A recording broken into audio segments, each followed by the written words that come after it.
All right. Yeah. Welcome, guys, to the Immortal Cast. What is this, episode 5 or 6, something like this? Episode 6. Episode 6, baby. Honored today to have awesome guest with us. We're going to talk about all things stem cells with the mastermind, the founder of Stem Cell International or Cell Rejuvenation International, um, Rustin Savarese. Welcome on, brother. Matt, how are you? Good to see you again.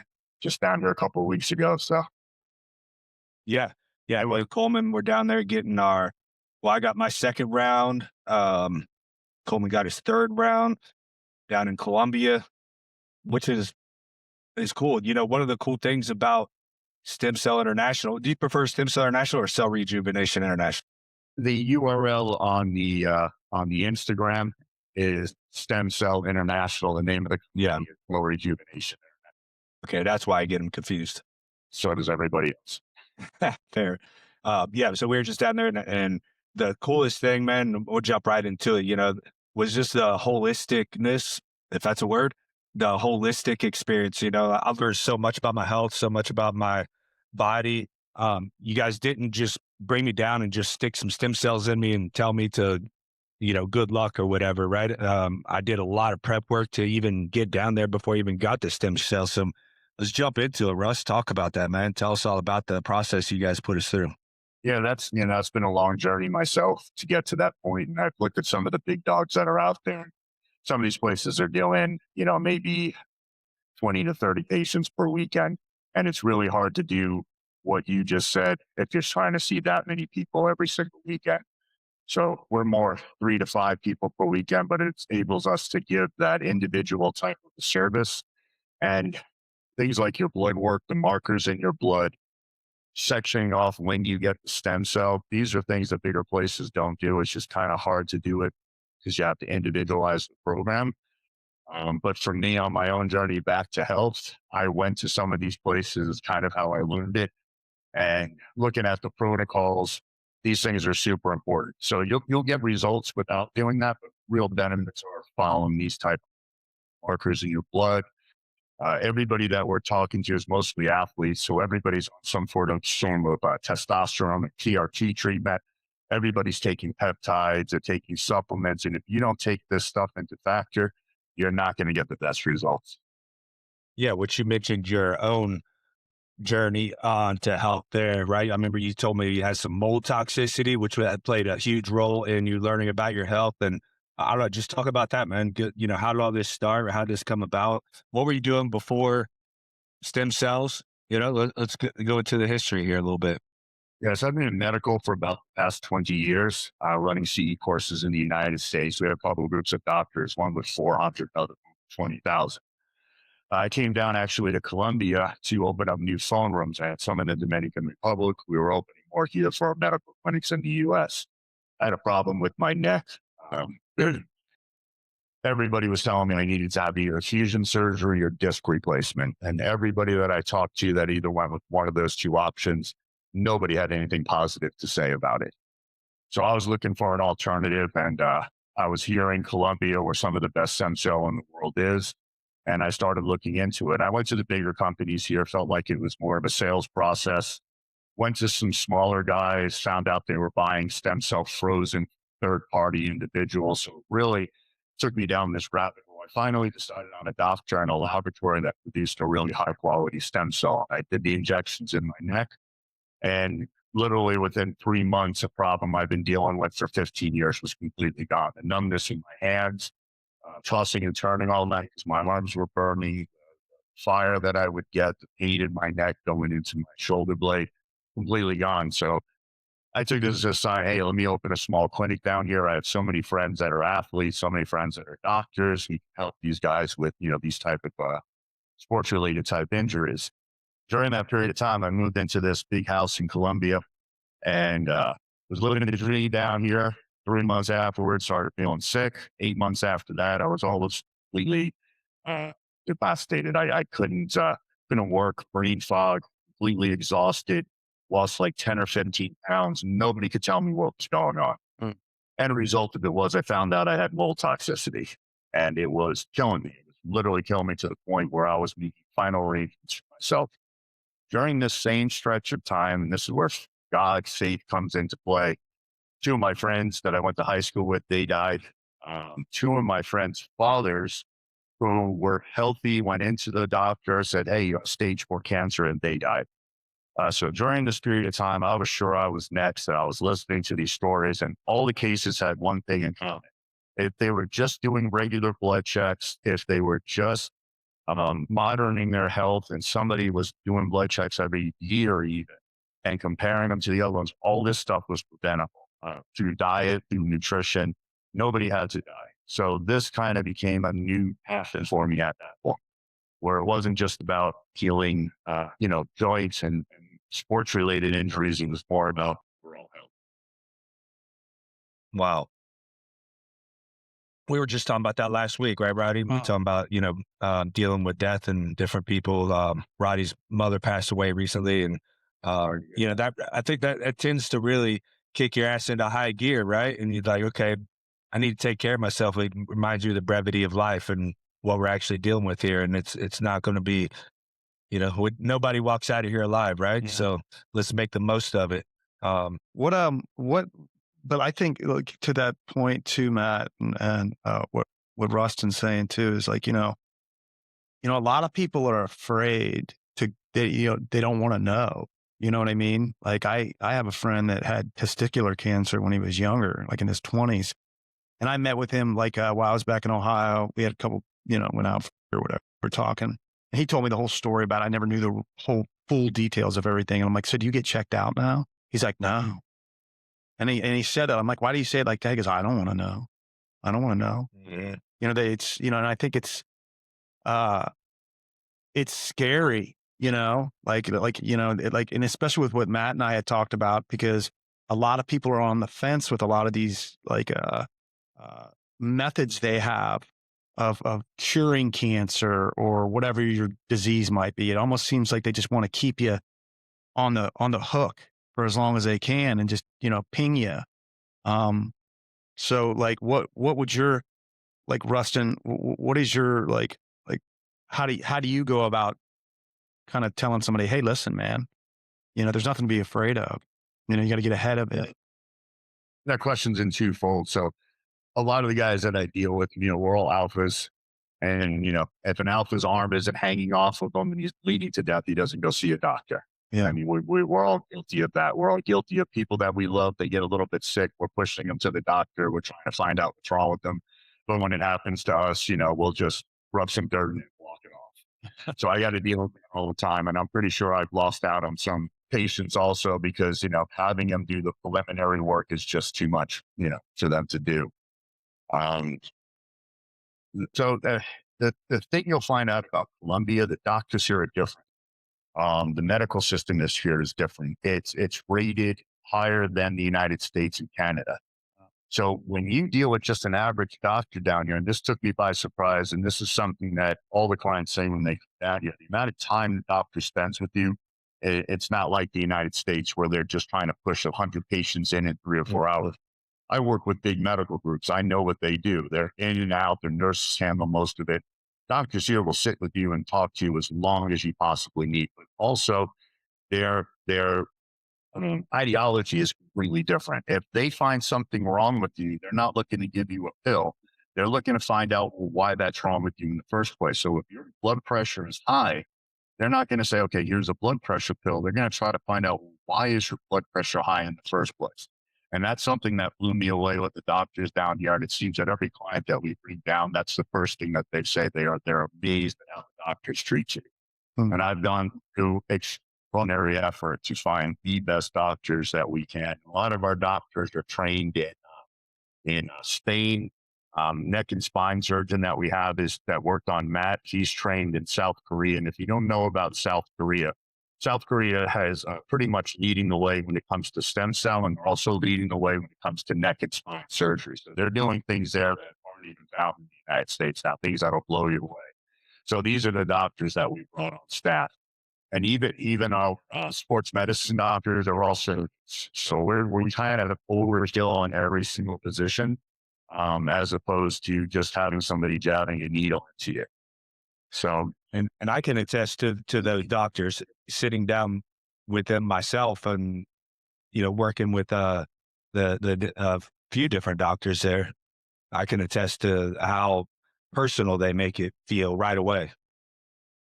You had mentioned something too, Rustin, when you first started talking, you said that that Colombia had some of like the best stem cells.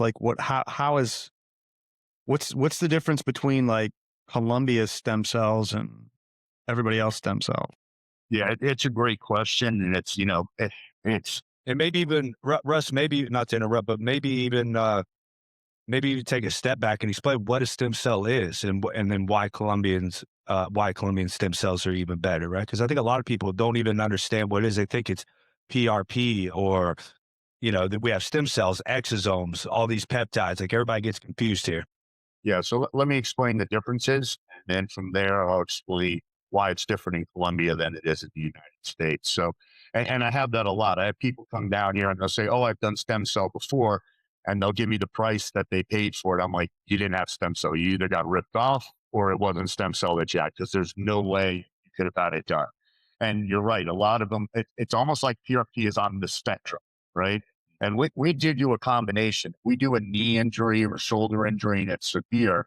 We will do a combination of PRP with the stem cell, also exosome treatment. So depending on the severity of the rip, the tear, the area that it's in, kind of depends on the series, the protocol that we'll follow. As far as the difference is concerned, what we use here is we're using it from the umbilical mesenchymal stem cell.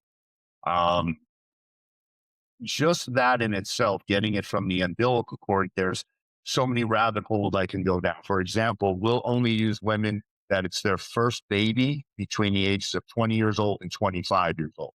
And it's very important, because the younger the donor is, the healthier that person is, the healthier their cells are. The less babies they have, the more damage that was done. So there's a whole rabbit hole behind that. So there's different qualities of umbilical cords also. And this becomes a big question too. Posted something just recently, and God, there's so much misinformation out there. Nobody is stealing this from the woman. The woman actually donates it. The women aren't making any money off of this. They're part of a program. So in our case, we have contracts with fertility clinics all throughout Colombia. We know all the doctors. So when the doctor finds a good candidate, they put them into their program. The only benefit the woman has to being into our program is when she gets work, we take that umbilical cord, which in 90% of the cases is just thrown out. We take it, we use it to make our stem cells, but we also make them for the baby, the mother, and the father. So we make it available, something that they normally wouldn't be able to afford. We also give them a higher quality of prenatal care that they might have not gotten if they weren't in the program.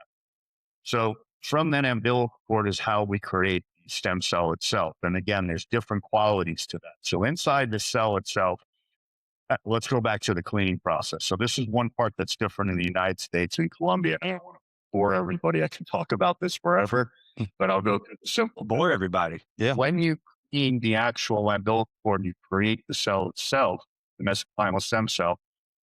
There's different ways of doing it. So the cheaper, easiest way is with a lot of chemicals and harsh ingredients. That's what's done in the United States. Here we do it by hand. It takes us 8 days to actually clean that cell.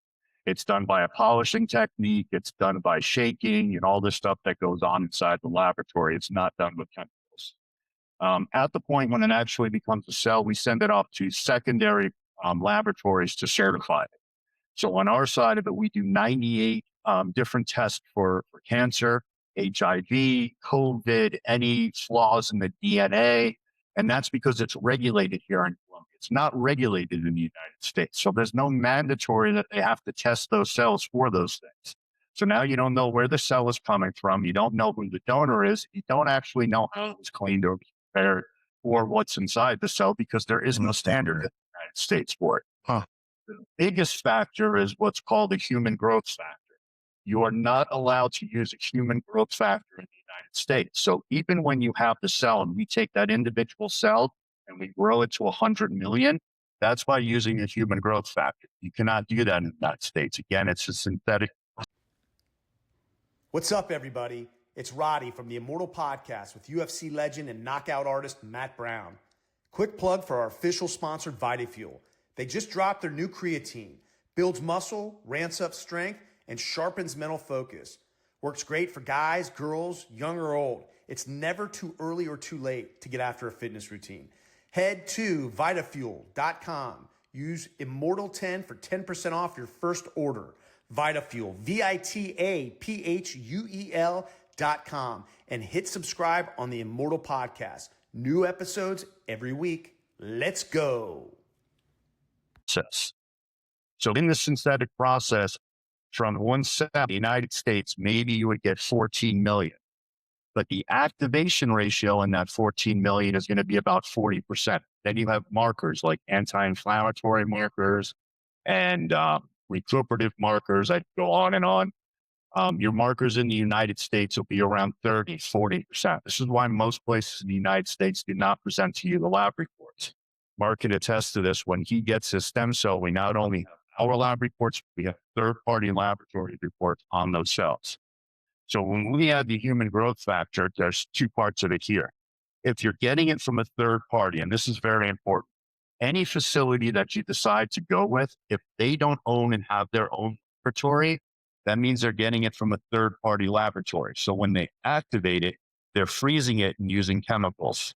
Once it's frozen, you're killing the activation. In our case, in some of the bigger companies' cases, we activate it on site in our laboratory. So 3 days before Matt gets his stem cell, we actually start the activation process. So when we add the human growth factor, we can take that one cell, bring it up to 100 million now. And out of that 100 million, our activation ratio is 95 to 98%. Our markers in it, your anti-inflammatory, your recuperative markers are 99 to 100%. So I always tell people, I'll compare our stem cells to anybody else that's out there. I know what our laboratory goes through. And that's another thing with the bigger company. We are only capable of producing 500 million stem cells per week. If you're doing 30 patients per week, I don't know how they keep that quality that high. It becomes like a McDonald's at that point. Yeah. So the quality of the stem cell can significantly vary. So when people are looking for a cheap price, especially if you're following Columbia, you will find a cheap price. Good luck. But can I ask a question with regards to like to growing the stem cell? That's interesting. So you're taking like, and unless I'm completely missing the boat, you're taking one stem cell and then growing it into 100 million stem cells. Is that what you're saying? Yeah, it's a process. It's duplicating. It isn't actually a clone. You're not allowed to clone a cell, but it is a multiplication of that cell when you add the human growth factor. So in the US also, they're only able to get to stage 2, which stage 1 and stage 2 is very weak. The sweet point is really stage 4 to stage 6, where we stay in between. So in those stages, the cell actually gets fatter and fatter. It takes a good 8 or 9 months to get it from stage 1 to stage 4. In that period of time, the cell actually gets fatter and fatter. But what you're looking is at the integrity of the cell. So the fatter the cell, the higher the markers, the better quality. So if you're talking about cancer killers, we do have some stuff in our laboratory there. I really don't push that too much. It's more of the research and development side of us, but that is a higher caliber cell with very high markers that they're using for the cancer killers. Now, Russ, when you're talking about the sourcing of the stem cells, right, the umbilical cords, I think one of the big myths, I mean, I like to hear about all the myths because there's tons of myths behind stem cells, is that it comes from aborted fetuses, right? This is one of the things a lot of people have a issue with stem cells. So maybe you can speak on that a little bit. Yeah, I mean, I can't speak for what goes on around the world. I know morally and ethically, and you know me by now, anything like that is being done. Absolutely no harm. I can tell you that when the baby is born, we're at the hospital picking up the umbilical cord. I can actually show you the picture of the baby and the mother that we just got the umbilical cord. Is that done regularly in other stem cell clinics around the world? Is that a normal thing? I don't know. Yeah, as far as the procedures are here in Colombia, it's all has to be under what's called INFEMA, which is the FDA equivalent in the United States. So it all has to be done in here, by those same protocols. So it is regulated. Now, the quality, again, in third-party laboratories, how they make it is where it becomes different. But as far as the mother donating the umbilical cord, is pretty regulated. It's a pretty sound system. The medical system here in Colombia, I can't express it enough. It's amazing. There's so many things here that I see, and I look at the United States and I'm like, how come we don't have this in the United States, Colombia? It's it's a South American thing, I think. My wife's from Brazil, man, and like all her and her friends, they go back to Brazil. Like anytime that they want to go to the doctor, it's just like she'll just plan a trip around it, and they literally all of them go back on their trips, their vacations, and schedule all their doctor's appointments when they go back there. It really comes down to finances. It's such a huge industry here, medical tourism. So if somebody dies getting plastic surgery in the United States, you won't hear it. If somebody dies in Brazil or Colombia, it's all over the news. So keeping the highest standards, it's an industry. And the quality, again, I cannot tell you the quality of the healthcare here. Most of the people are trained in these countries, then they go to Europe and train. And they're just, I work with, and no offense to all my doctors that I'm friends with in the United States and I work with, but when they come down here and they see the doctor down here, it changes them when they go back to their own practices. Aren't we supposed to be leading these? Aren't we supposed to be leading these these countries? I mean, like we're America. Aren't we supposed to lead it? I was also when I came down here, but I mean, there's again 15, 20 years in the medical industry in the United States, and now being down here for 5 or 6 years, it is a big difference. The doctors here, it's right off with their education. Doctors in the United States, you can go straight through school. So once you graduate college, you go to medical school, you go into your residency, you pick your profession, you go straight into it. Here it's different. You can have 4 years, 5 years in between before you're picked up for the next program. So the guys that get their general licenses here, if they're not really into it for the right reasons, you're not going to wait 3 or 4 years, 5 years to get into another program. So I think it really weeds out the guys that are in it to make money and people that are really into it for medical reasons. Yeah. Again, no offense to my doctors in the United States. When I have conversations with them about their clinics, it's 90% financial and business, 10% medicine. When I have conversations with the doctors down here, it's 90% medicine, 10% business. What's the payout though for what's the difference in income? I should ask, like compared from an American doctor to a Colombian doctor. Yeah, again, it depends. Just like in the United States, if you're a general doctor or you're you're practicing a specific specialty like a heart surgeon or something like that. So it's going to range depending on what your profession is. But your average doctor here, when they get out of college with their doctorate, they actually have to work in 2 places, either a laboratory for 3 or 4 years, or they have to work for one of the state-run hospitals. And they're averaging making, in American terms, about $1,500 per month.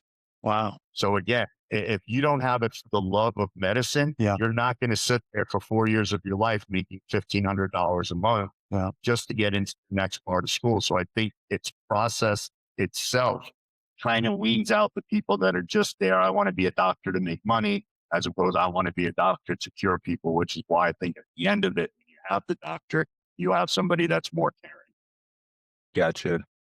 Now to get back to stem cells a little bit, I got so many questions about stem cells because we've had a lot of conversations and I've learned so much. I figured I'd take this opportunity to really dig deep, because when I'm in Colombia, we're busy all the time, right? And we don't have time to sit down and ask formal questions, right? So you had mentioned like the mesenchymal stem cells, right, is what we're getting out of the umbilical cords, right? And I also know that there's multiple types of stem cells: bone marrow, adipose, umbilical. What's the differences, and why do you choose to do the MSCs? So going back to the United States, you will see a lot of people in the U.S. that are not using a mesenchymal; they're using what's called a Muse stem cell. So a Muse stem cell is derived from the bone marrow. It's also derived from your fatty tissue.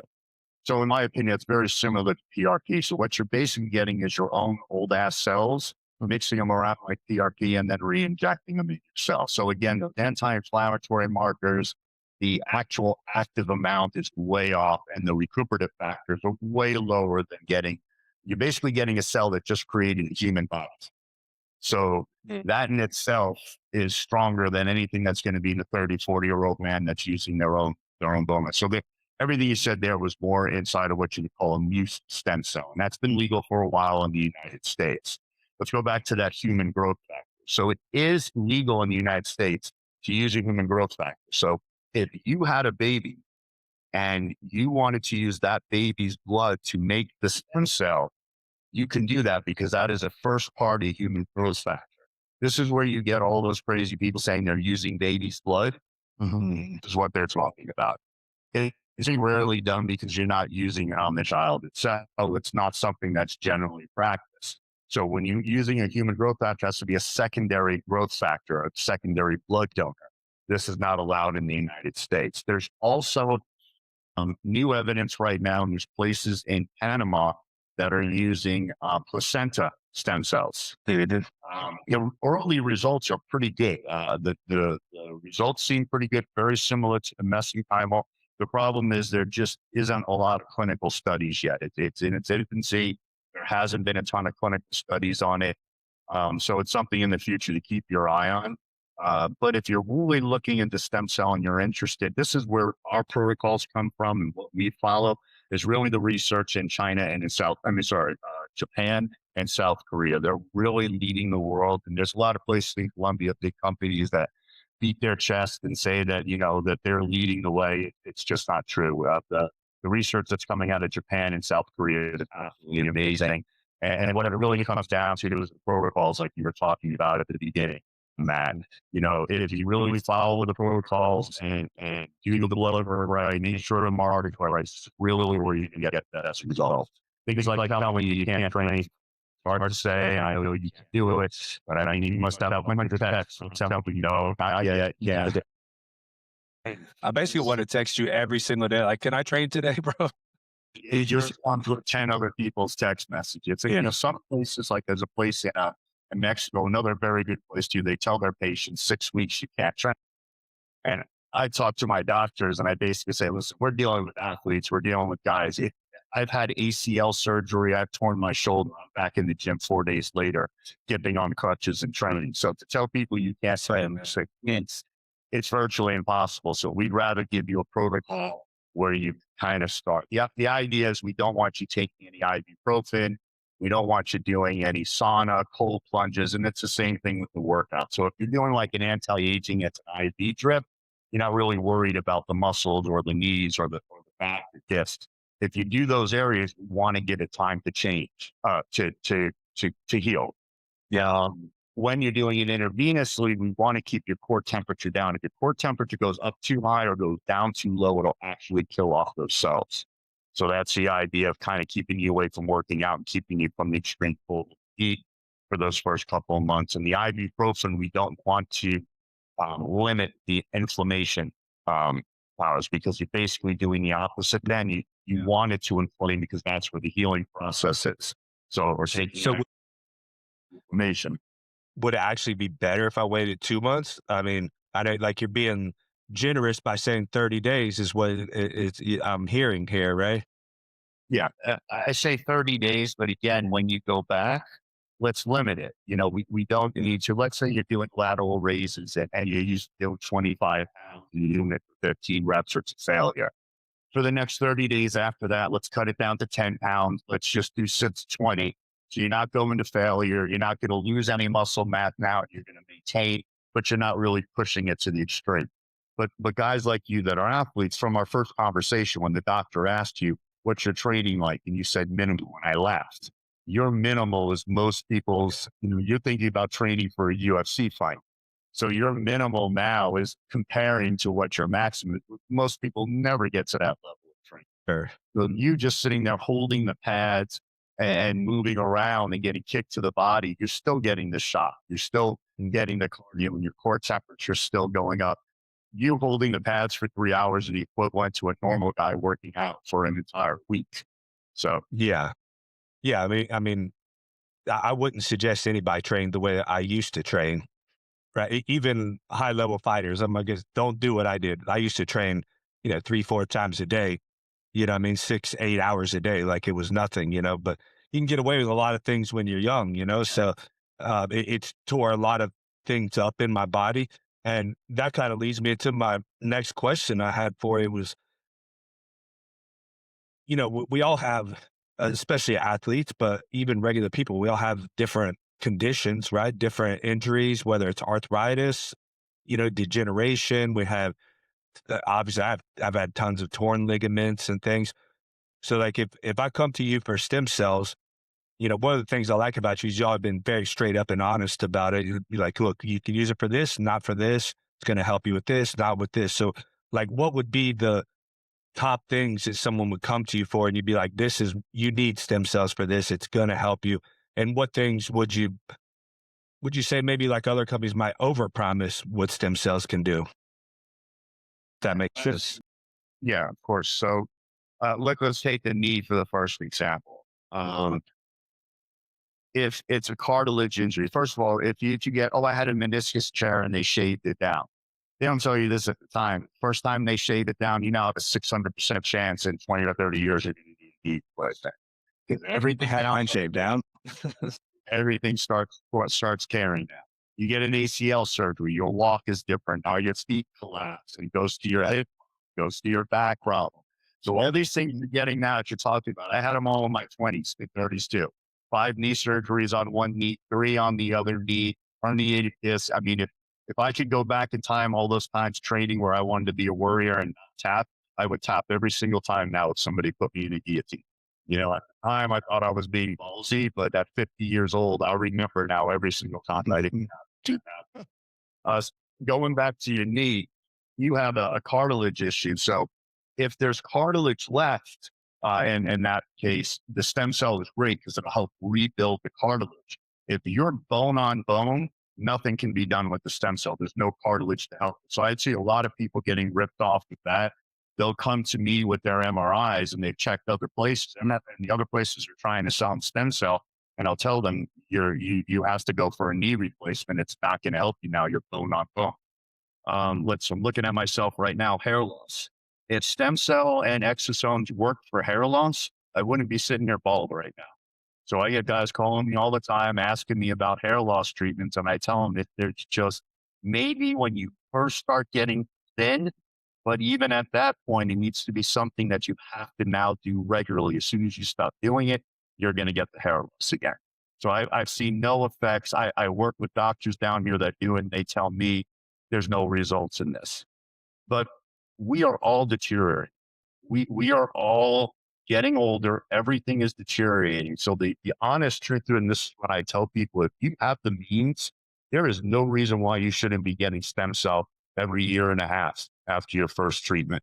Because no matter what, we are all deteriorating. And when it comes to an injury, and that's when I talk to you, somebody come to me, they're 35, 40 years old. Listen, you're not going to slam dunk a ball again. Okay. Those days are over. But right now, your hip or your knee is deteriorating by 2 or 3% every single year. It's getting worse. It's not going to get better. So if I can get you 20% better and we stop the deterioration process, is that a win? So let's start with those goals first. If you're 50, 60% better, that's fantastic. But as long as you get a little better and we stop the deterioration, that's a win. So some people have success with this, and I don't like to overpromise, but once I say it to them like this, they're like, you're right. I don't want it to get any worse. We want to prevent, if possible, a surgery to happen. So Rustin, would you say so if you're doing like you're talking about like regular stem cell injections like a couple times a year or yearly, does that slow down like biological aging? Oh, absolutely. And all the research shows it. And then with the addition of the exosomes, and we can talk about exosomes for a minute here, the exosomes really break down the inflammation inside of your body. It does a lot of other things, great recuperative factors to it, but inflammation is what ages us. The more inflamed your body gets, it's why some days you wake up and you're like, every joint is hurting and everything hurts at the same time. It's because your inflammation levels are high right now. Mm-hmm. So reducing that inflammation level automatically slows down the aging process. And our inflammation really comes from 2 sources.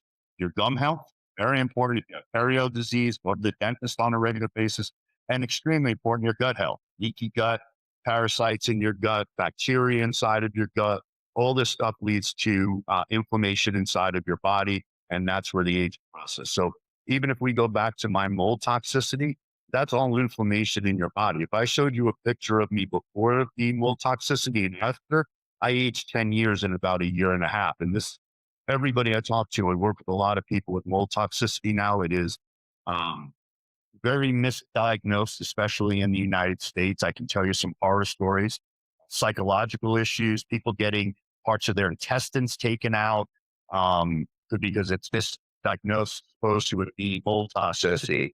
Lung issues, there's black mold inside of the lungs, but it ages you, it ages your body very quick because your inflammation goes through the roof. That's why your mental clarity goes. It's also why you're exhausted all the time because as you're fighting that basic virus that's inside of your body, you can't sleep. So you don't go into stage 5 REM sleep when you have that. And that also increases the inflammation inside of your body. So that's the long answer. The short answer is keeping the inflammation low inside of your body. This is why things like cold plunges are so important. Keeping the inflammation low inside the body. The combination of sauna, all this stuff is fantastic. And if you do this with the right peptides, with the right protocol, with stem cell and exosomes, absolutely, it's going to reach. If anything, I think I put 3 or 4 years back on my life from what I lost at the multoxicity. Fascinating, man. So what would be some top conditions? Okay, like let's say someone is, young, maybe they're 20 years old, right? And they want to come get stem cells. But then let's say someone's 80 years old, right? Like what are you going to look for in that? Like what's the difference between the different ages and what kind of conditions are you going to be looking to diagnose on these people to help them the best that you can? Yeah. So I look at it with people that are younger. First of all, the sicker you are, the more injured you are, the more you're going to see the results, right? If you're already healthy and you're injury free, there's nothing really, that you're going to be like, wow, this is fantastic. It's, Well, I remember you had mentioned, bringing a younger athlete in and getting them started. That's kind of what I was getting at, right? Getting someone before they're actually injured. so, and I think that's extremely important. So one of the things that I heard you and I heard Joe Rogan speak about this before also, take the guys that are in the UFC that are in your top 10. They all have something in common. Your top NFL players all have something in common. Your bone density,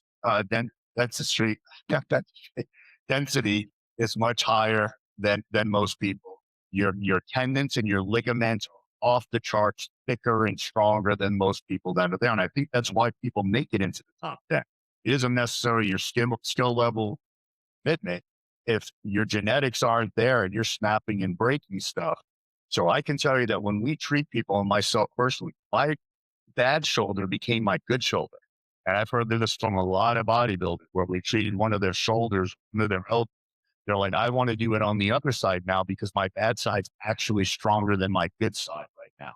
So when I'm looking like, especially like younger athletes, why wait till you get injured? Why not now start going through that? If you're an MMA fighter or your training camp, get something done. If you're a football player in the off season, basketball in the off season, there should be no reason why it is, especially if you're a multi-million-dollar athlete. And you look at guys, and it's right in front of you. Somebody like Tom Brady, what makes him play until he's 104 years old? I have no idea. Except that you weren't allowed to hit him, but still, the wear and tear on his body, the practices that he went through, and it's all about taking care of your body. So I think this should be part of that process, especially if you're a young athlete. Now, what if they're not a young athlete? What if it's just a young person and they want to live as long as they can, healthy as they can? Yeah. Again, I look more towards the athlete side. I'm not sure somebody that's in their 20s really needs this at this point. You're still growing. You still have great cells inside of you. You haven't starting to deteriorate. But maybe at that time that you start hitting around 35 years old, absolutely start something. And then you might need it every 2 years or something. But we all know, once you hit 40, there's a big dip off. And let me tell you guys, once you hit 50, there is a huge drop off at that point. So at those stages, there should be no reason. And I've had such success stories with people with heart conditions, lung conditions, that people with autoimmune deficiencies, neuropathy, amazing results with these people. So it's not just sports related injuries. Um, uh, People with autoimmune deficiencies that have gone through hell the last 15 years after regular treatments with us are telling me they feel better than they have in 20 years. You That's, know, that's a good, yeah, that's a good question to bring up into that is like, when you're testing for like through the blood. So you're saying basically when you turn 35, like, hey, the way that you're going to start testing is you're going to start doing your blood work, right? But when you start treating people, for example, like if we're doing like prevent defense, right? Am I going in there and for an IV, like stem cell IV, is it just going into my system? And then the stem cells are finding the areas, are they going to the areas that need healed or there might be inflammation? Like, how do they know to do their job or where to go? yeah, that's it. So that's one of the reasons for the exosomes. The exosomes I explained kind of reduces the inflammation, but it also clears the path for the stem cells. So stem cells want to go and they want to attach to something. So they're usually going to attach to cells that are deteriorating, but it does go throughout your whole body. So just because we're injecting in your knee doesn't mean it doesn't go throughout your leg and throughout the rest of the body. We're just kind of essentially locating it. IV is just really going to be more for your inside too. It's just going to affect those areas better. Now, in the activation process, we know you have a heart condition or a lung condition. There is tweaks that we can do to the exosomes and the stem cell for those specific conditions. There's multiple types of exosomes, and there's different things we can do in the activation process. So, depending on Can you touch on that real quick? The difference between exosomes and stem cells, and like what exactly are exosomes? So let's talk about exosomes. That's an excellent question. I'm seeing now exosomes all over the place. This. Yeah. So an exosome is derived from a cell. So basically, I can take a potato and get a cell from a potato. There's cells in everything that's living. I can get a piece of grass. I can derive a cell from that and create an exosome from a piece of grass. Doesn't mean it has the same healing capabilities as a cell that's coming from umbilical cord. That already has our DNA structure in it. So I'll see people there saying, "Oh, I had 500 billion exosomes." It's from a potato. You know, They actually do that? oh, absolutely. That's why you see all this stuff all over the place. Now, exosomes are amazing, and the research is going very far right now. First of all, it is a cheaper alternative to the stem cells. So in the next 10 years, I think you're going to see some amazing results with stem cells. Obviously, the exosomes, but you're going to want to know that they actually were derived from an actual mesenchymal cell. That's your highest quality that you're going to get. The other stuff is kind of BS. But the thing with the exome, they're much easier to produce. They're much less fragile. So it's much cheaper and it can be done at a greater pace, kind of like a peptide. So I think in the next 10 years, you're really going to see some advances in exosomes. And there's always going to be people that are trying to sell you crap. I had somebody send me something the other day that, oh, I can get stem cells sent to me through the mail, and it's a powder.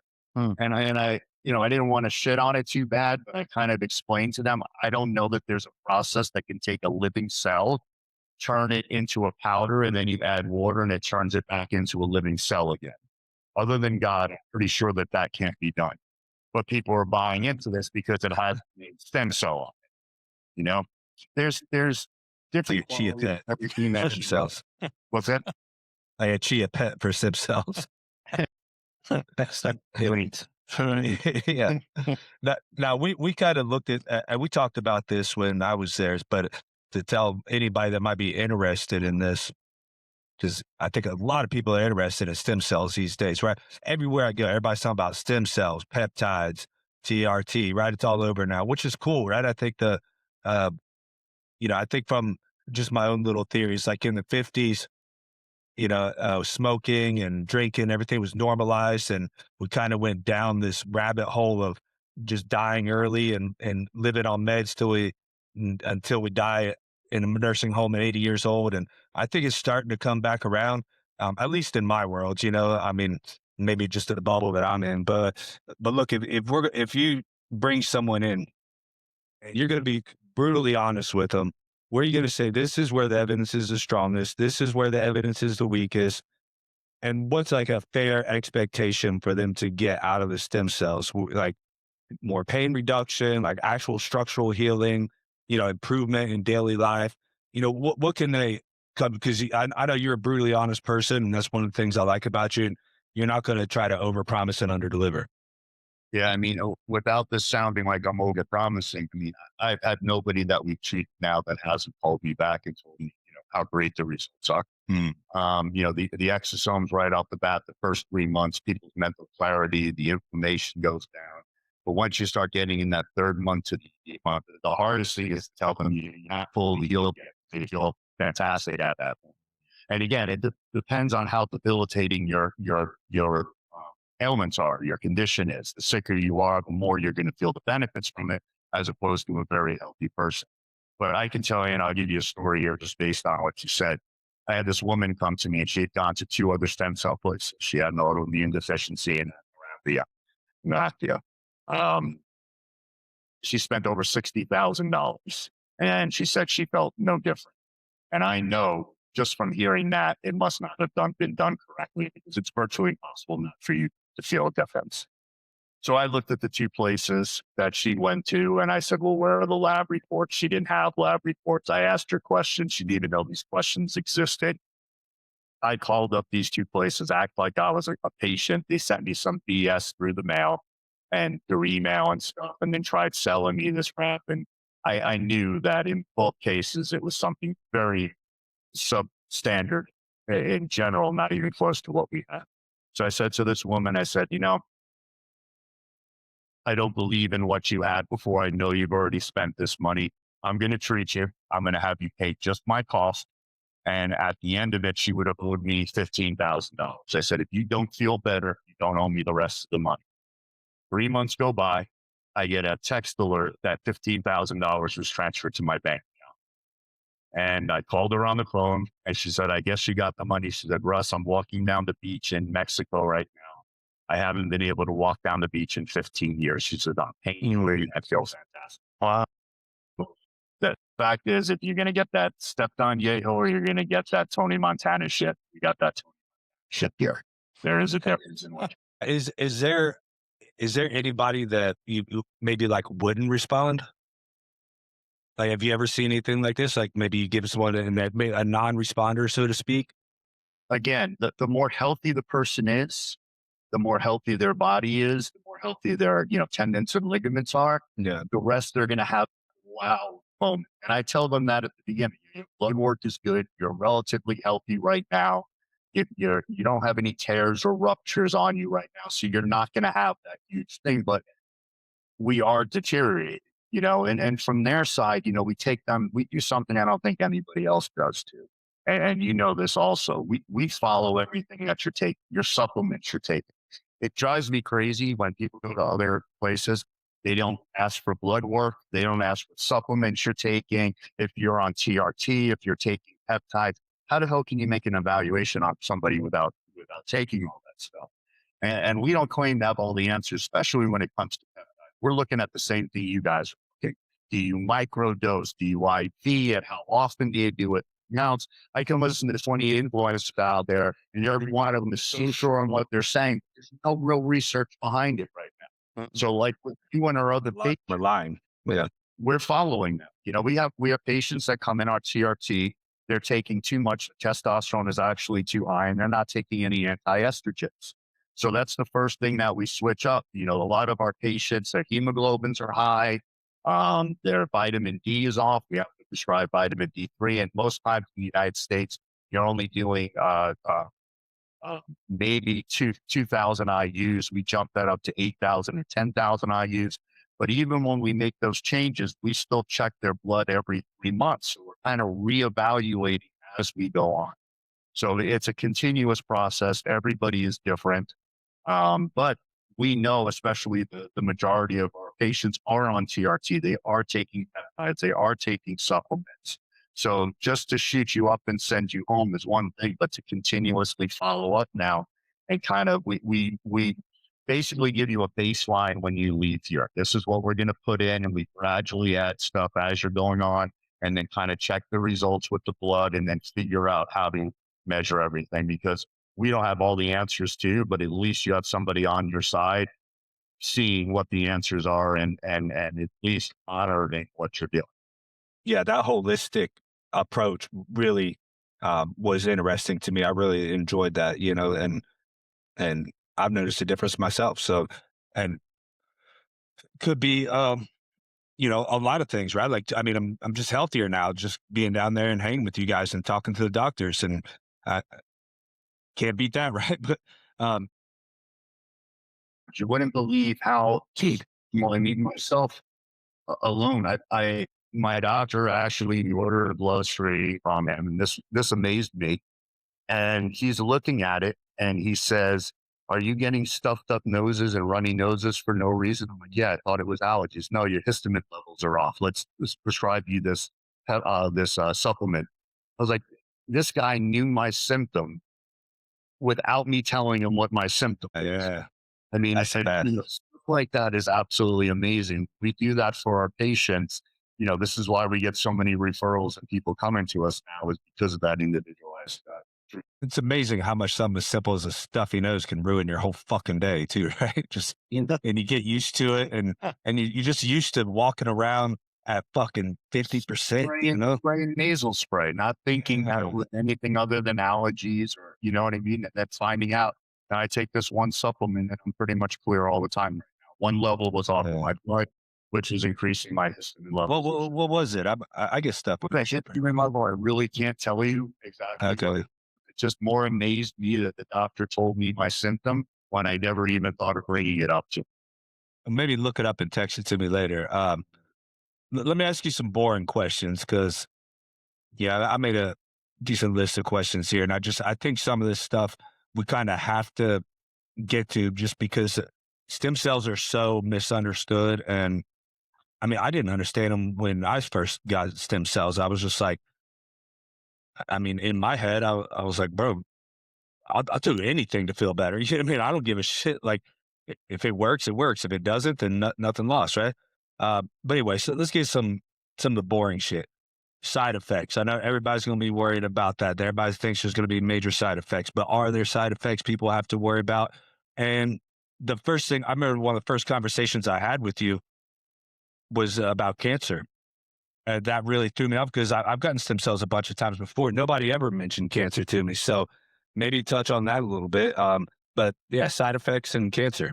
Yeah, side effects are minimal. I haven't experienced any clients that have had side effects for it before. You're actually putting something pretty natural in your body. It's a cell, clean cell. You have cells inside of your body. Worst I've ever seen on reports before is like a flu-like symptom, maybe a little bit feverish after getting it and stuff, but very rarely. I've never personally seen it before. Um, I've been diving in a lot, partially because of our mutual friend Mark Coleman, but he had some great results with his cognitive abilities. He's been studied by the Mayo Clinic since the stem cells they've gone up. I've been working with people that are straight patients and dementia patients. So when you do the clinical studies, they put the parameters of side effects in it. So basically what it comes out to is the treatment with stem cells has no more adverse effect than any of the current treatments that are currently out, which means that there's no side effects any more severe or any different than any other treatments out for any one of those conditions. I thought it was cool you guys helped his lungs too. He had the smoke inhalation. Like, I never would have even thought the stem cells would be a thing for that. Yeah, that a lot was the exosomes. That's why we had him do Exosomes. the exosomes, and those were specially sweet exosomes just for his lungs. Yeah, we also had a friend, and this isn't a testimonial on this. I don't want to make this claim. It's just an amazing thing that happened. One of my friends who's a doctor, he's friends with me for years. He had a leaky valve in his heart. We brought him down for stem cell, for anti-aging, some other stuff.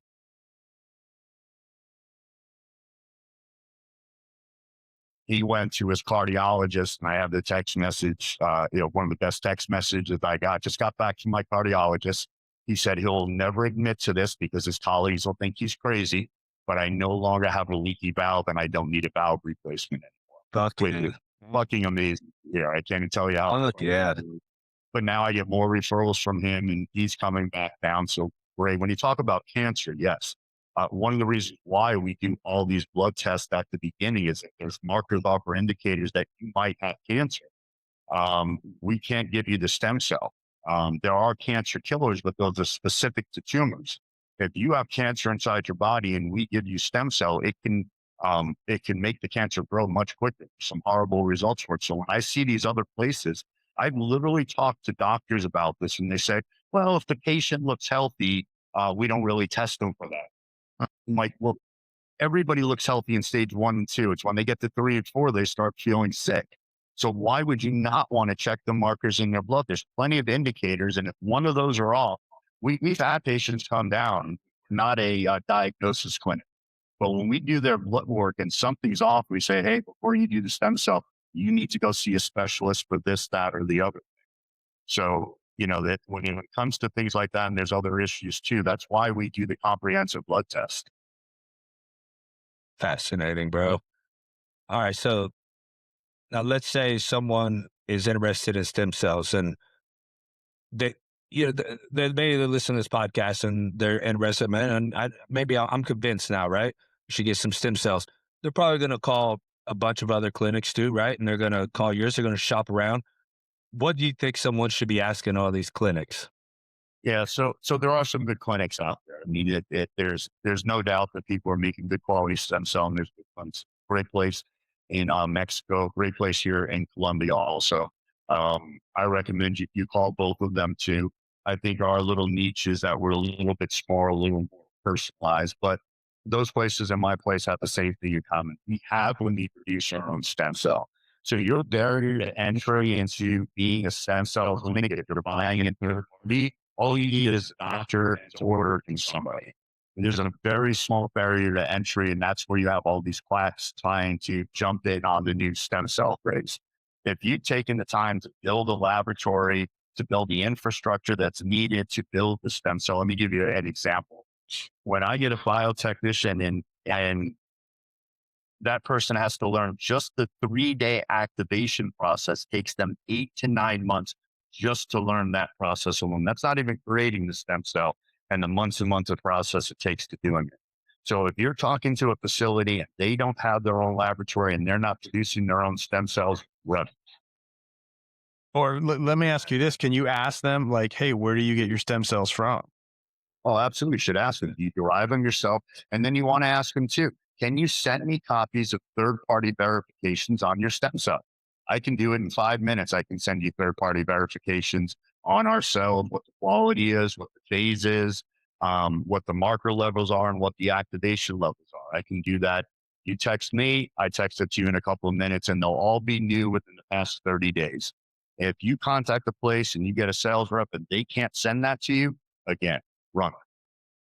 Yeah. So on that note, what's the difference between like going to Colombia? Like, what if I call someone here in America and I say, and they have third-party results or whatever, and they have some of these answers? They have third-party results and they're producing in the United States. They're not using a human growth factor. So you're only getting phase 2 and your marker levels are never going to be there. If they say, oh no, we're getting it shipped in from another country, besides that being illegal and not being certified, you have no idea where it's coming from. And in order for them to ship it, they have to freeze it and they have to use chemicals to freeze it. So think about this. If I activate something and it's alive and I freeze it, what do you think happens to the activation? Probably not so good. Okay. So it's just, there is nothing in the United States and I see this. So that's illegal to do in the United States. It's not that it's illegal. You can't advertise it. You can't these claims, but it's not regulated. So there is no regulation of the quality that you're getting. And here's something I hear all the time. Everybody, especially when you deal with people that are more successful, they all think they know somebody that knows somebody. Mm-hmm. Oh, I got a guy and he's able to do this. That's the first thing that's bullshit. It's kind of like when your friend says to you, I met this girl, but you don't understand she's different. You already know this fuck. Yeah. When a guy says, well, I have a doctor that gets this and nobody knows about it, or I have a new type of stem cell that nobody knows about, there is no new type of stem cell. No, it would be all over the news. There would be clinical studies, there'd be journals. Joe Rogan would be talking about it. It'd be all over the internet. So there's no way, the one doctor in Wyoming in a small town that gets a special stem cell that nobody knows about anymore. Run if you How long have stem cells been around? How long has this been going on? I know my first experience with stem cell was Peyton Manning, right? Where he took off for a year or two. He had a bad neck injury, came back and won the Super Bowl. That was my first time that I really, heard about it and was like, wow, that's interesting. Then years went by and I heard, like everybody else, Joe Rogan talking about it. So when I was in Colombia, I was like, my neck is messed up. Let me look into it. That's what kind of just led me down this path. So it's in some way, Joe Rogan and and Peyton Manning are responsible for me, Very cool. now living in Colombia and, going through building a business down here is not easy. Let's put it that way. So it is one hell of a journey. When you say that, talking about American stem cells, it's not regulated. Like I've always been under the assumption that you cannot get like unless they're your own stem cells, like what you were talking about earlier, going down to the bone marrow. Like, so when you're going in there, they're not like umbilical stem cells from like what you're getting. Time. Let's be clear on that. Mere stem cells are legal in the United States. It is regulated, and that's allowed. That's where it's coming from, your own bone marrow fat. That is regulated. Mm-hmm. You can't get. There are laboratories creating stem cell from a mesenchymal stem cells. Some places in Florida that's legal, but you still cannot use a human growth factor. So you're using chemicals and you're using artificial ways of producing that stem cell. So it'll never go to the quantity that we have or have the quality that we have, and it's made with chemicals. Any idea why? Any idea why that is? Yeah, So I find on FDA or whatever. I would say that that's where it is. So what you have basically, in order for you to take any product right now, if you say stem cell heals your shoulder, that's one clinical study. You got to pay hundreds of thousands of dollars to get that approved. If you say it helps your heart, it's the second one. You can't say this one thing does all this. And nobody owns the licensing rights to stem cells. So who's going to pay the money to have this all approved by the FDA if they don't have the rights to do it?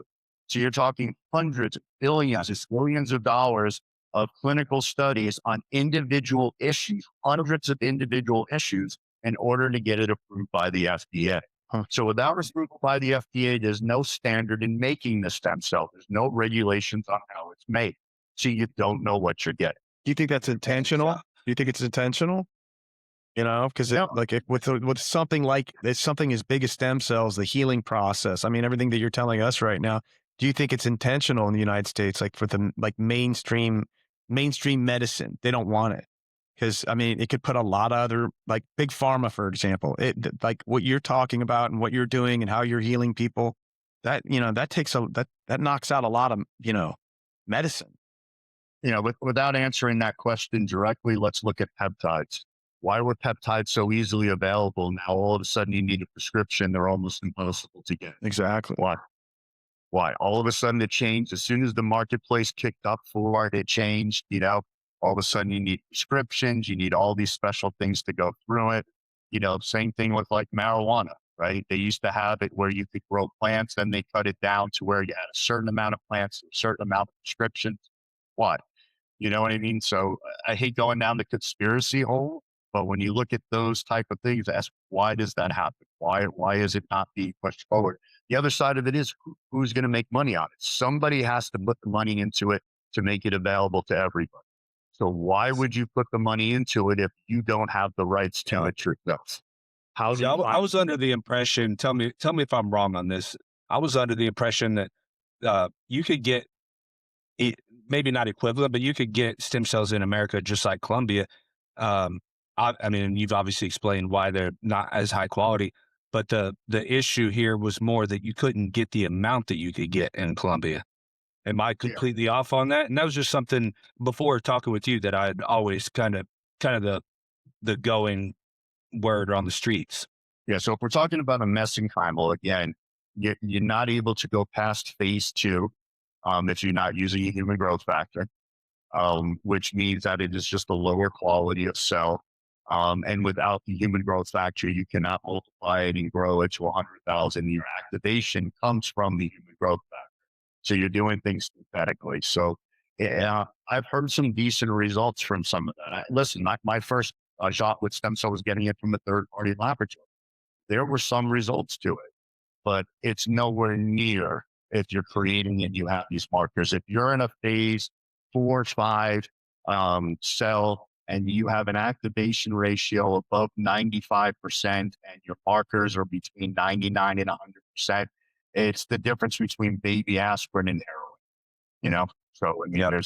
there's a ton difference in what you're getting. So you Now, can the aspirin. yeah. So someone calls you up and they say, I want to do stem cells. What's the first thing you tell them? You say, hey, look, I'm considering it. I'm thinking about this. I got this issue. Like I'm older, whatever the issue is. What's the first thing you're going to tell them? Normally, I mean, I send them over, we have a conversation, kind of like you and I did, conversation over everything. There's things I hear in those conversations. And I have a pretty big staff, like you see, but I handle pretty much all of our patients one-on-one. We're seeing an average of 3 to 5 per week. I don't ever see us growing past that because I think past that, I can't deal with every patient individually. And I don't want to be a manager of people. I'd rather deal directly with the patient. You don't want to deal with more people than that either, I'm sure. 54 years old. I've had big companies with a lot of employees. I have no desire to go down that way again. I get more desire just speaking with patients. But there's a lot that you'll hear in that conversation, little issues that may not even have anything to do with the stem cell that we need to look at, and from there, I'll ask them if they have any recent blood tests, any recent MRIs. We might need to order new ones, but if they have past ones, it's great because we're able to see how things have progressed over a certain time period. And then we take it from there. We kind of go and do an assessment and say, okay, this is what we found. I'll get a list of their supplements and medications that they're taking. And then we're able to really put a proposal together for a treatment plan at that point. Man, so sold, bro. Speaking of sold, like what would be like an average cost for like stem cell? I mean, and I know that there's different levels, I guess, depending on what you're going to do. But what can somebody expect to pay? You're just anywhere on average between 18,000 and 24,000. I do things for like military, with discounts. And sometimes we get people that are really sick that can't afford it. So I help them out. And then it depends on how much you're going to need. First of all, that's another thing that, we mentioned before. Some of these places that are trying to sell you 200 million at the same time, not good. 100 million at the same time. All the results show that 200 million in your system at one time kind of burns itself off.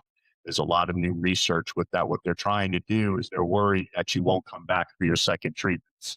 So they want to kind of get it all and get that sales pitch in right there. The price barrier is an issue. We do have some financing available depending on the people there. It's a non-interest program that we're working on right now. And to be honest with you, I've worked with people before and I've had nothing but honest people. I think when people see the results, they want to be able to come back again.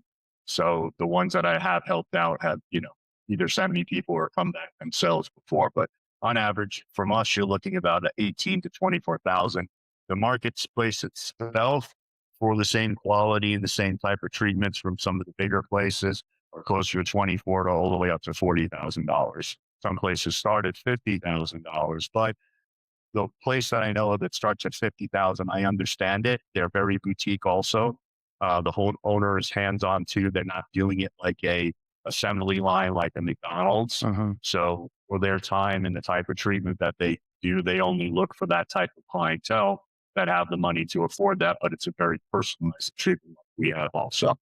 So that's very cool, man. You know what kind of brings to my mind when we're having all these conversations is, I've had my gym for 7 years now, 7 years. And there's been a few times, running the gym's a fucking bitch, man. It's really hard, right? There's always hassles. There's always somebody causing a fucking problem. Everybody thinks they're your best friend. Everybody wants all the attention, etc. It goes on, and and I don't know if that's more exclusive to me because I'm very active in my gym and help a lot of people. But anyway, what I'm getting at here is there's been times where I thought about just quitting this shit. I'm like, dude, I can make money other fucking ways, But what changes my mind every time is when I walk in and I see these people who have lost weight, who their relationships have improved, they've quit drinking, they've got sober, I mean, I've just seen so many lives change. And, as hard as a person as I am, as tough and hard nosed and all that shit as I am, the fact is, like, I still do have emotions somewhere in this brain of mine, and I do feel that shit, and it does touch me. And that kept me alive, or kept me going, kept the business alive. Now, you doing these stem cells, I'm sure you see this shit all the time. So I'm interested in hearing some stories, some testimonials, man. Like, I'm sure you've seen some fucking amazing recoveries. I mean, your own story is one, right? From your mold toxicity and getting back. I was down there with you. I seen you fucking ripped up and lifting weights, looking good, showing off to the Colombian girls. But I'm sure you've seen so many ones. So I don't know, maybe give us some inspiring stories. You gave us one already. I want to hear some more, man. Let's inspire some people here. I told you about the my good friend who's a doctor with a heart issue. I mean, that blew my mind getting that. Text message actually came over and he said, I just got back from my cardiologist. And here's the good news. And he kind of laid it down. I was just absolutely blown away. But deal with this one the other day. We were doing the testimonials for you and Mark Holman. It's something I knew nothing about. So Mark Holman, I hate to tell his story, but I'm sure you won't mind. He's been studied by the Mayo Clinic for the past 5 years. And from what I gathered from him, the first 3 years of them studying his brain, he had cognitive issues and rapid decline in his cognitive abilities. 2 years ago, he started coming to me from stem cell, and his last 2-year reports now from the Mayo Clinic show not only has his cognitive ability stopped decreasing, but it's actually increasing now. So I sat there at the same time when we asked him on a testimonial video, what's the most amazing changes? Said, all my aches and pains, my shoulders feel good, my knees feel good, which is great to hear that. But when you hear about somebody's cognitive ability, it amazed me. I actually sent Matt a text message before. It's new peptides that are out that are proven now to work with cognitive ability. So I happen to have 2 stroke patients that are new to us now. It's not something I normally deal with, but referrals from other doctors that are friends of mine. And amazing results with the stem cell on cognitive abilities. Then hearing it from Mark. Cerebro license, right? Yeah, I hate to dive too into the technical side of this because it's a rabbit hole from me. It's just like the doctor with the heart condition said, let's try it, and it has effect. Let's not, let's see what happens. You already using it, see what the results are. So here, these are side results, that Mark's main thing we were treating was lungs from smoke inhalation, his knees and his shoulders. And to have this as a side effect from it, and as you know, I have a lot more boxers and UFC guys coming down here in the coming months. So this is now part of our conversation. Yeah, let's worry about your knees, your hip, your feet, all the stuff that goes wrong, when you're an athlete most of your life. But, you can walk with a limp. You can't walk with a limp with your brain, so this is it. It's, much more gratifying hearing these type of results and going back to what you said. Yeah. Growing a business at any place is a grind. Growing it down here, you don't know how lucky you are in the United States. It's built for you to be successful in the United States. In the United States, you hustle and you put your head down and work hard for 2 years. You have a pretty good chance of being successful at something. Down here in Colombia, it's a little bit different. It's much harder to make things move down here, things that I took for granted in the United States. So yeah, there's been some days that I've questioned that being down here, but now that we've gotten to this point, results that we're getting, there's monetary, which is fantastic, but getting these type of texts, I actually said a prayer earlier and I said, let me never lose sight that these results that we're getting supersede the monetary side of this business. Yes. That this is what I want to be focused on. This is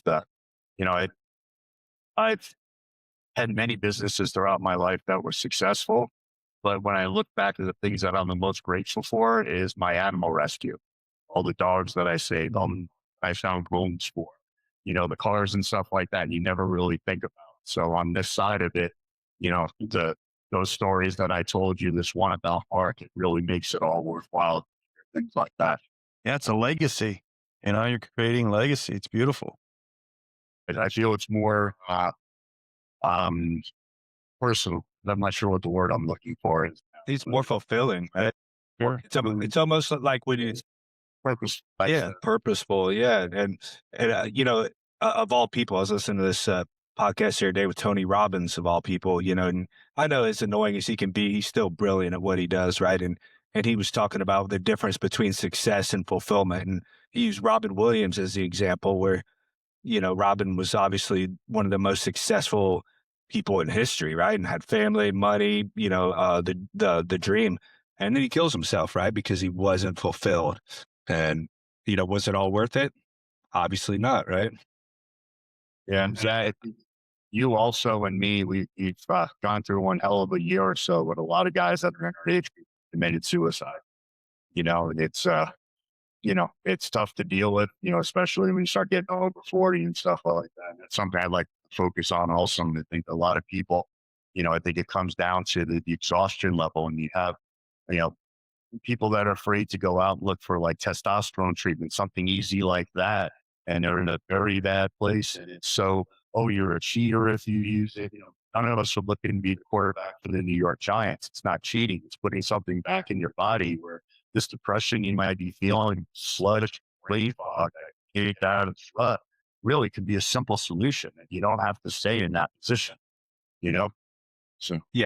And with all the pressure that we deal with in America, I don't know this for sure, but I've always guessed that like other countries probably have a lot lower suicide rates. People are like way more relaxed and chilled.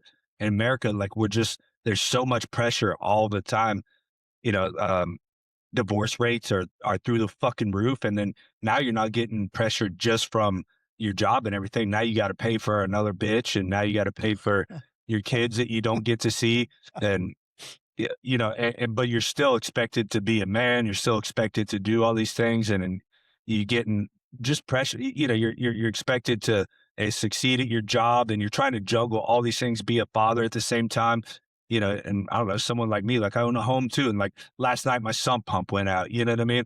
And like I got still got to go to my gym and do my shit, and then got to come home and fix a sump pump. And I'm not asking for sympathy. Like I handle the pressure well. I'm a stoic person. I don't give a fuck. But I can't imagine like some of these weaker minded people, or maybe not even necessarily weaker minded, but just less higher frequency people, being able to deal with this. And I'm on fucking testosterone and peptides and stem cells and everything. And I get where it can frustrate people. And eventually they're like, bro, like, get me the fuck out of this shit. Like, fuck this, I'm done. Being here in Colombia definitely changes your perspective. I mean, there's no doubt people in Colombia know how to relax. And one thing that's great, yeah, they're really able Good and bad, right? It's good and bad. They're really able to separate their business life and their personal life. There is a disconnect which we don't have in the United States, and a very big connection to family. And I can tell you too, I spend most of my life living in Miami, and I see my friends now, and you talk to me about that pressure. It's self-imposed pressure because now they got to get a bigger car than their friend. They got to get a nicer watch than their friend. I get a lot of things coming over Instagram, and I could tell just by looking at the profile. Guys from Miami, it's a picture of a watch or a car that says future billionaire or entrepreneur. And then I get somebody from Texas, and it's a picture of their horse, and it says God, family, and country. You know what I mean? And I can tell before I even get on the conversation with them which way the conversation is going to go. And these guys in Texas, equally as successful, have as much money, but they're driving around a Ford pickup truck, and I don't give a crap about that stuff. So some of this is just really society putting pressure on you also. And I think, like you said, when I had the mold toxicity, I lost 15 pounds. I mean, I'm not a huge guy, but I always had the will and be able to pose myself on people. When I lost 50 pounds, I was sick and I had brain fog. I can tell you, if you're not imposing and you can't push your will, the world is people crazy. People will try to walk over. Never experienced that before in my life, but at my sickest, I definitely saw people just trying to take advantage. Much harder to get things done. So, the people that are out there that are, feeling down, you have that brain fog, you're feeling less motivated now, and you're getting older. There are things out there right now. I hate when I see, talking about, anytime somebody puts up a picture of themselves in shape, always on steroids. And what you're basically saying is, okay, you're a fat ass that sits on the couch all day long and eats shit, that if you just took steroids, you would look like that. That's not how it works. You got to get to work to get there. But what it does is it takes the guy who actually needs testosterone treatment, that his testosterone is, and it puts a stigma on it that it shouldn't sit on it. Trust me, you're not going to look like that guy on there with a 6-pack of abs just by taking steroids. That's not how it works. You actually I think that they think that bringing others down brings them up. Hey, I'm inspired. Dude, I get it all the fucking time on like my Instagram and shit. You know, people are trying to, like, oh, what do you got to say? You got knocked out by Cowboy. You know, I'm like, bro, I fucking went in there and tried. You know what I mean? right. I'm inspired by people that get like with the testosterone. Like when I go to the gym and I see some of these older guys that are jacked up and look fantastic and they're taking Yeah, more. it's inspiring. I'm just like, why? Like, why would anybody, like they say, oh, he's on testosterone? Good. That's what I'm going to do. I want to look like that. I'm not going to fucking like wither away. Guy's got a big chest. He's ripped up. He feels good. His head's, he's walking taller now. Like that's what it's about. Like, looking good. It's all good. And they'll say to me, they'll ask me my age and they say, I hope I look like you when I'm that age. You don't look like me now. It's good. Start now, buddy. Yeah, you hear that about like RFK all the time, right? When he started, remember he posted that stuff about him doing push-ups and stuff, and like, oh, well, he's just on steroids. It's like, yeah, he is. Fucking good for him. You fucking jealous pricks. He looks good, man. He's jacked up old guy doing pull-ups, push-ups. I mean, he's not afraid to take his shirt off. Like, look, what is he, like 70 something years old? Good for them. I mean, that's. Yeah, and it comes with clean eating. He's not looking like that just because he took. Exactly. Because he eats correctly. Because his diet is on point. Because everything is on point. He's a disciplined person. Well, that's the thing too, is these people like, and that's everybody, men, women, a lot of people look for the magic pill. They just want the magic pill. Like we're talking about stem cells, but like stem cells, it's not just the magic pill. There's a whole protocol that goes with it that you're talking about. I mean, it's a lifestyle. Like if you're going to spend $24,000 or $50,000 on stem cells, well, there's a lifestyle. You've got to you've got to impose this lifestyle on yourself with this, exercise, healthy eating. You've got to back off. You've got to start looking into yourself. It's not just a magic pill. And a lot of people just want that magic pill. I want to take the pill. I want to lose the weight. And that's all I want to do. They don't want to get off the couch. They don't want to work. They just want the magic pill. People with back pain, sometimes their vitamin D is just low and they're carrying around 20 pounds too much fat. And doctors are saying you need a surgery. And if they just lost 20 pounds and just up their vitamin D free, 90% of it would go away. It's just that simple. Or they take something interesting, Russ, is I was just reading the other day is after I got the stem cells, who got them in my back, and I've had back issues for so long I can't remember, and it was just 2 weeks ago, so or maybe 3 weeks ago, so the effects are going to take a little bit of time, but which I think a lot of people don't realize, which maybe we can even speak on that a little bit. But one of the study that I just seen the other day, it attributed back pain more to anxiety and mental problems more so than actual biological injury. And that really blew my mind because I was like, dude, I'm like the most relaxed person ever. I'm chill all the time, but I also am constantly like stressing myself out. Yeah. Maybe not like on purpose, but like I'm always looking for like a new challenge, something to bring some stress into me. And it kind of made me start thinking if that actually played a role in my back always having these issues. There's a book, which I could remember the name of it now. I think it's called No More Back Pain, but the guy talks about that. Obviously there's compressed discs. There are legitimate back problems. I mean, I certainly have a physiological issue. You've seen my MRI. Yeah, but the book actually talks about what you're talking about, stress. I mean, that's one of the things that my doctors say to me all the time. I stress myself out, but I do better under stress. So I kind of say, but I mean, really, there's so many things I look at now, especially looking at younger people coming up, especially athletes, right? Take care of your feet. I mean, it's something nobody talks about, and all of our feet are screwed. You know what I mean? And it creates so many problems, and it's something that if you just took care of when you were younger, you wouldn't have the problems with your feet. Sleep. Well, you know, So my great. initial injury was my ankle. You know, that was the lead domino, right? It was my ankle, and then my back, and then my ACL. Correct. And then It was all on the same side. yeah. Sleep is another one. I mean, it's just, so important, good quality sleep. It does such amazing things for the body. And these are things that you can easily do. It's just a restful sleep and just taking the time to get to sleep, especially when you're exhausted. Yeah. And things like you're saying, anxiety and stuff like that, it all comes into play with people. Really, I see so many things now that correlate with other people. When somebody tells me about this symptom, I already know they have these three other symptoms that are going along with it right now. Especially when you have the surgery. When you have one surgery, everything's off. Taking care of your core is so important, especially with athletes and bodybuilders. You're working with big muscle groups. So when we talked about this before, we hate stretching. The only time I stretch, Starting to embrace it. it's so important. And a couple of weeks of doing it, you feel so much better for doing something so simple. It's just so freaking boring. Yeah. I mean, things like yoga, we could get our asses into yoga 2 or 3 days a week. The effects of that are incredible.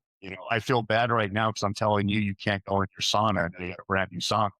And I'm telling you can't go in for a month. That must be torture. But the sauna, it's such a simple thing to do. It's a game changer. Throughout your whole life, and it would have had huge benefits to you. I was just reading, actually, I was just watching a post today on this doc. I wish I could remember his name, but he was just talking about how important sauna is now.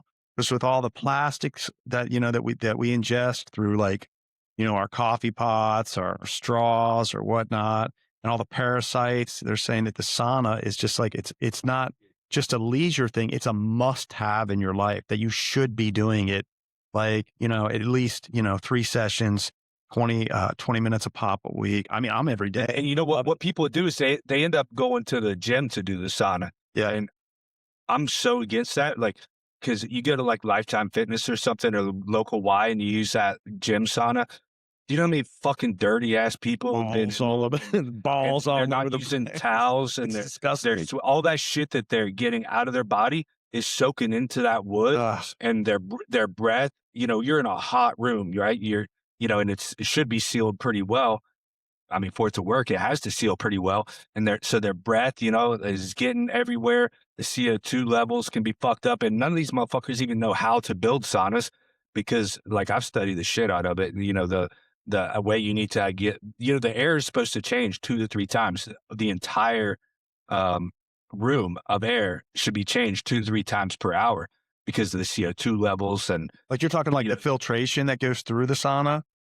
it's not a filtration, actual air. You're supposed to have it vented high and low. You have it vented high so the air comes in, and then it sucks the heat down through the lower vent, and the air completely changes over and gets reheated as it comes in. And these people are sitting in these saunas with no vents, and all these dirty ass people that didn't brush their teeth coming in. Dirty people. And Lord knows what kind of toxins are in their body that they're getting out that you're soaking in now. Thanks, man, because I do that at Lifetime. Yeah, that's why I'm so adamant about having my own sauna. My work is sauna right now, so now I have to try. They have a sauna, man. They've got one of those places. I mean, it's called Sweat House. I was using it in Ohio while we were there. It's an infrared sauna, which isn't a sauna. I mean, hot room. But it got me. But you get a good sweat going. I mean, you get a good sweat going. Yeah. And it's private. You get in there. They got the cold plunge in there too. I mean, it's not the cheapest, but it's it's an alternative, because I'm like you, man. I do use the sauna at my gym. We're putting one in the house, but in the meantime, I've been sauning at the gym, and I'm a germaphobe, man. So to your point, when I see those guys just dripping their sweat all over the place and just fucking. It's not the worst thing. It's just gross, man. It's fucking gross. But one of the biggest hidden benefits that I found with having my own personal sauna, and I just, my new one is a bigger sauna so that I could do this more, is the social part of it. Because on Saturday night, everybody goes out to the club or the bar, and eats what, goes eating and drinking, whatever. And I was like, dude, I just want me and my buddies just to come over and just hang out and have a good time and hit the sauna. And so when you talk about the relaxation part, that the social part makes it so much more relaxing and enjoyable.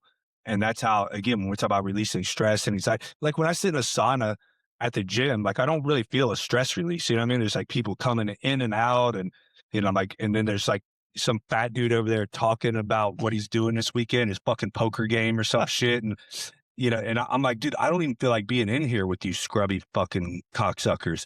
Like, I just want to, be either on my own or with my guys and my tribe of people. Yeah. No, you don't want to absorb their energy either. That's probably, I don't want to absorb that shit at all. no. Fuck it, the fuck away from I'm going to tell these people. I could go on the list. I'm going to start playing this podcast next time I'm in. I'm going to put it on speaker of Matt saying all this shit. Next time I'm in the silent and all these old ladies come in, they're cackling. I'm going to be like, I'm going to bring some sauna experts on our podcast sometime, because that's a subject I'm very interested in, and there's so much more to sauna. Yeah.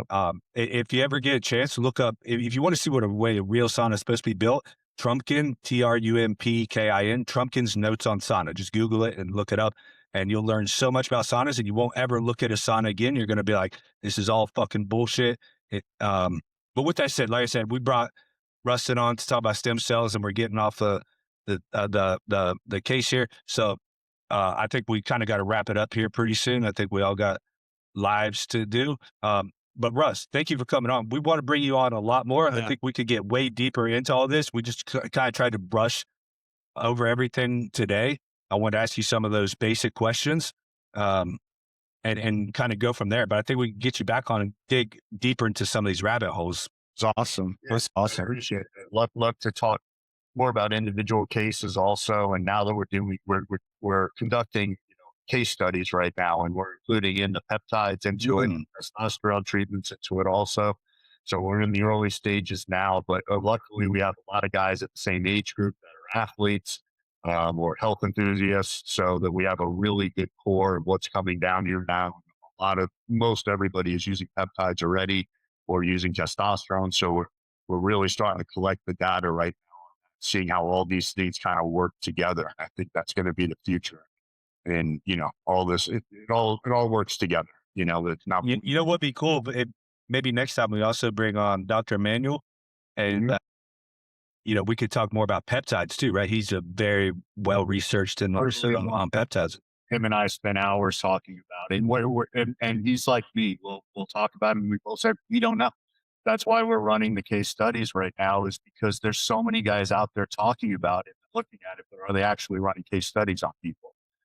So we'll be able to say, the blood work was here, the blood work is there. That's another thing Manuel is great at too. So, maybe even reading the blood work in the charts, because even your doctors in the United States, when they order blood work for you, it's very limited. And your insurance only covers very limited parts of the blood. So there's significantly more blood work that can be done that really gets down and gives you really a good detail of what's going on with your body. So he would love to talk about that also. Awesome. Well, I think we got a million more things we could talk about. We'll wrap it up for today. But again, thank you for coming on, Russ, and we'll have you on another time, hopefully sooner rather than later. Thanks, Rustin. Awesome, man. Awesome. I will text you later, man. I appreciate it, guys. Have a good day. Thank you so much, my man.